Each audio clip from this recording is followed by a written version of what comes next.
झारखंड के लोग चट्टान पे रोती हुई औरत के कारण रात में पूर्वी घाट की सड़कों से बसते हैं। झारखंड के दूर दराज के क्षेत्र में मेडिकल कैंप में मैं ट्रेनी के रूप में काम कर रहा था। इसी दौरान मेरा इस्तेसामना हुआ। हम ट्रेनी को ज्यादातर मेडिकल का सामान लाने जैसे कामों को पूरा करने के लिए नियुक्त किया जाता है। मैं उस समय लगभग 20 साल का था जब मेरे सीनियर अधिकारी ने मुझे और मेरे 2 दोस्तों को रांची से मेडिकल का सामान लाने के लिए कहा। उन्होंने हमें बताया कि अगर हम सुबह 9 बजे निकले तो शाम 7 बजे तक रांची पहुंच सकते हैं और इसलिए हम दिन के उजाले में पूर्वी घाट की सड़कों को पार कर सकते हैं। लेकिन मैं और मेरे दोस्त बेवकूफ थे। हमने रास्ते में कई बार रुककर धीरे से चलने का फैसला किया और रात तक रांची पहुंच गए, जिससे हमें अगला दिन रांची में बिताने का कारण मिल गया। फिर शाम 4 या 5 बजे के आसपास गांव के लिए निकल पड़े। इसलिए जैसे जैसे हम गाड़ी चलाते गए घंटों बीतते गए। लगभग 7:30 बजे के आसपास हम पूर्वी घाट पहुंच गए। मुझे बहुत ज्यादा टॉयलेट जाने की इच्छा हो रही थी, इसलिए हम एक चाय की दुकान के पास रुके। मैंने अपना काम पूरा किया। फिर जब मैं अपने दोस्तों के पास पहुंचा तो वे लोग दुकानदार से बात कर रहे थे। जब मैंने पूछा कि मामला क्या है तो उसने कहा, साहब, यहाँ से रांची तक का लंबा रास्ता लेना आपके लिए अच्छा होगा। अगर आप 3 किलोमीटर और आगे बढ़े तो आप नेशनल हाईवे तक पहुंच सकते हैं, लेकिन मेरी सलाह है कि आप शॉर्टकट ना लें। मुझे पता है कि इससे आपका बहुत समय बचेगा, लेकिन इससे आपकी जान भी जा सकती है। मेरा दोस्त जो गाड़ी चला रहा था उसने पूछा कि शॉर्टकट में क्या दिक्कत है, क्योंकि हम इसे लेने की योजना ही बना रहे थे।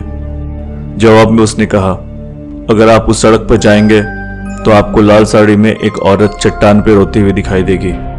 जब भी कोई गाड़ी वहां से गुजरती है तो वह चट्टान से उतर के उसके साथ दौड़ती है और उस गाड़ी में चिपक जाती है।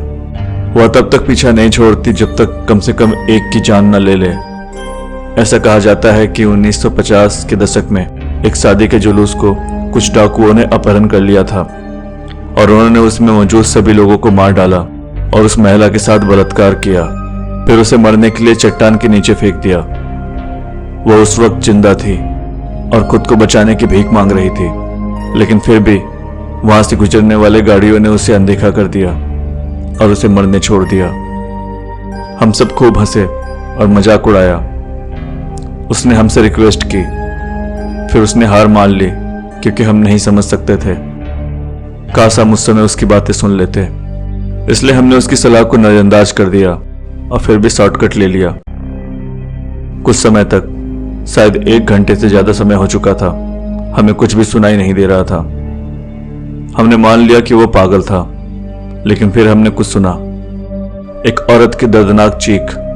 वो इतना दर्दनाक था कि हम सब एक दूसरे को घूर रहे थे। हमारे आसपास का इलाका घने अंधेरे में ढका हुआ था और रोशनी का एकमात्र स्रोत हमारी कार की हेडलाइट थी। मेरा दोस्त जो गाड़ी चला रहा था उसने कार की स्पीड बढ़ा दी, लेकिन मेरा दूसरा दोस्त और मैं उसे देखना चाहते थे। हमने कभी भूत नहीं देखा था। उस समय हमारा खून भूत देखने के रोमांच की वजह से तेजी से दौड़ने लगा था। हमने उसे कार रोकने के लिए कहा, लेकिन वो डर गया था। उसे लगा कि वो हमें देख सकता है। हम सभी डर गए थे, लेकिन फिर भी हम उसे देखना चाहते थे। वो रुका नहीं। इस वजह से हमने अपनी खिड़कियों के शीशे नीचे कर लिए। वह चट्टान ज्यादा ऊंची नहीं थी। यह सड़क से 10-12 फीट ऊपर थी, जहां हम तीनों ने उसे देखा और फिर कार की रोशनी में उसका चेहरा हमारी तरफ मुड़ा। अंधेरे में भी मैं उसके चेहरे को देख सकता था।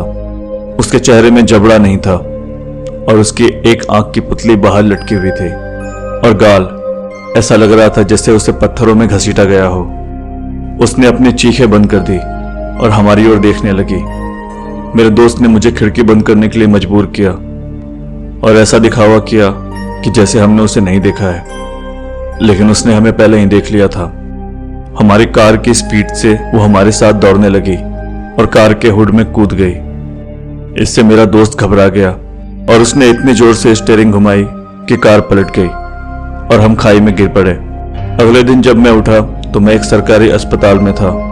मैंने नर्स से अपने दोस्तों के बारे में पूछा तो उसने बताया कि गाड़ी चलाने वाला ठीक है, उसे कुछ मामूली चोटें आई हैं, लेकिन मेरे बगल में बैठा हुआ मेरा दोस्त मर चुका था। जब मैंने पूछा कि कैसे, तो उसने कहा कि दुर्घटना में उसका सिर मुड़ गया था और उसका चेहरा विकृत हो गया था। मैंने उसे बताया कि मैं खुद एक मेडिकल का स्टूडेंट हूं और जानना चाहता हूं कि उसका चेहरा ऐसा कैसे हो गया। तो उसने कहा कि उसकी आंख की पुतलियां उसकी सॉकेट से बाहर निकल गई थी और उसका जबड़ा गायब था।